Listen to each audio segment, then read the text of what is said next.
My brother's not the only person. It's 3,000 people died that day, almost 3,000, and every single family. I feel that collective grief.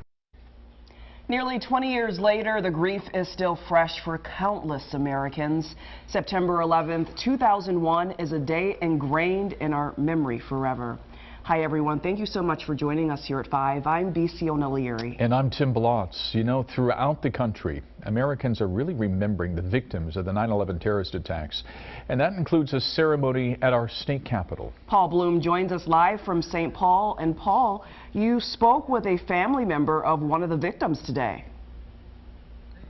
I sure did, BC. And Tim, let me set the scene, though, for you here at the Capitol grounds. You probably can see over my shoulder here some of the preparation underway. They are planning a large memorial in commemoration, 20 years of 9/11. They're also testing the music and the speakers right now, so it's a little loud over my microphone. But you are right, I did have a chance to speak to the sister of Tom Burnett Jr. and the family tomorrow. They won't necessarily be here at the Capitol. They'll be a few miles away over at the U, where they have a very special announcement to make of their own. This is a day of celebration, of mourning and dread. It's all those things. Martha Petty has such mixed feelings around these September 11th anniversaries. It's the day she lost her younger brother, Tom Burnett Jr., a hero to so many for storming the cockpit on board Flight United 93. I believe he was meant to be there, that was his destiny. He was a person who could say, wait a minute, we got to take stock of what's happening. We need to do something because this is a mission that's far bigger than ourselves.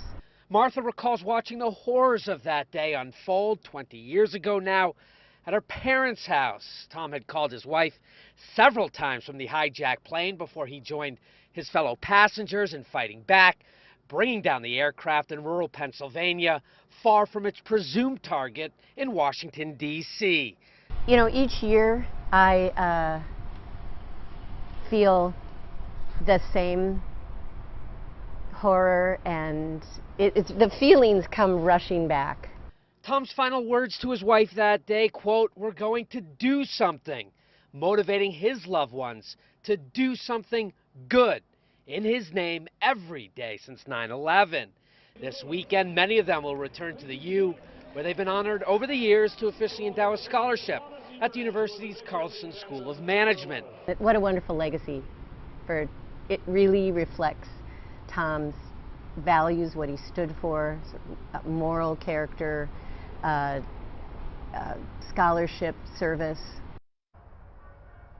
And the Burnett family is putting up $300,000 for that scholarship, really hoping it lasts a lifetime and cements the legacy of Tom Burnett Jr. over at the U, where he had gone to school. Again, tomorrow's events at the Capitol here get going early, and it's important to note anybody can come. This event to remember 9/11 20 years later is open to the public. We're live on the Capitol grounds tonight. Paul Bloom, Fox 9.